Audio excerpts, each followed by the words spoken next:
स्वामी जी, ये बात तो बिल्कुल सही है कि अगर बच्चों के ब्रेन की प्रोग्रामिंग ठीक करनी होगी और उनकी लर्निंग को और बढ़ाना होगा, उसके लिए सबसे पहले उनकी एनर्जी को चैनलाइज राइट डायरेक्शन में करना पड़ेगा, जिसके लिए उन्हें एंगेज करके, ऑक्यूपाइड करके और उनकी क्यूरियोसिटी को बिल्कुल लेवल पर मेंटेन करना होगा। लेकिन स्वामी जी, जो स्टडी आई है वो ये बताती है कि 84% बच्चे मोबाइल देखकर ही खाना खाते हैं।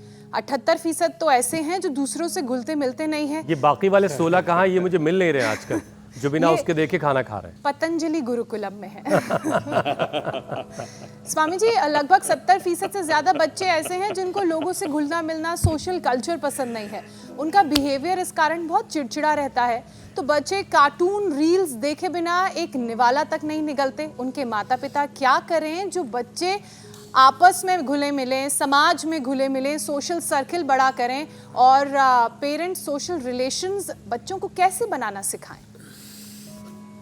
उनको हार्ड टास्क दें, उनसे महिरासन कराएं, उनसे ये तुलासन कराएं।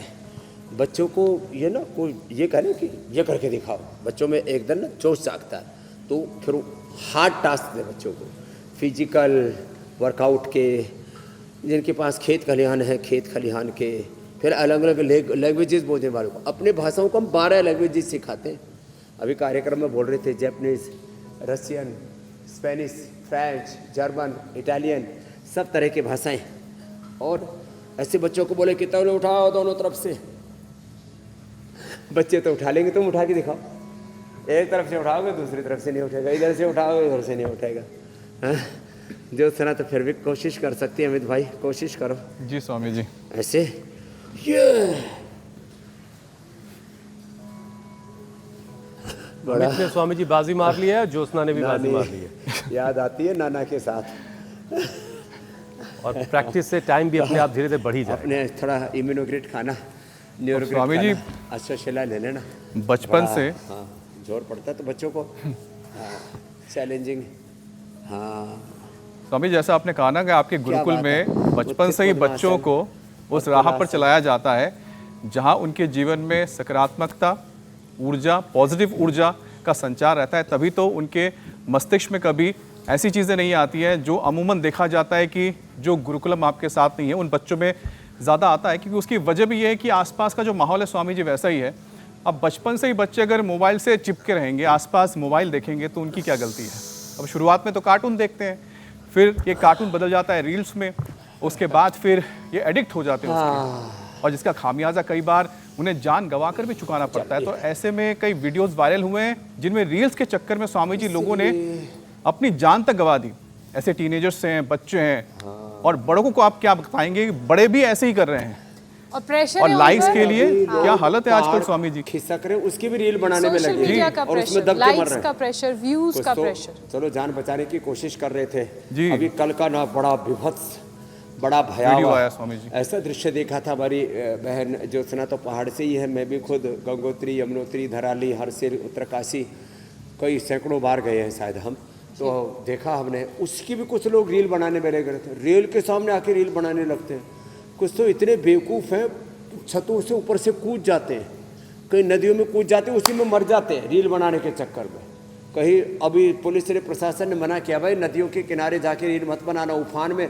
पता लगा भागने का अवसर ही नहीं मिला। कल मैंने पहली बार देखा है भाई, यदि मैं भी होता ना वहाँ तो नहीं बच सकता था।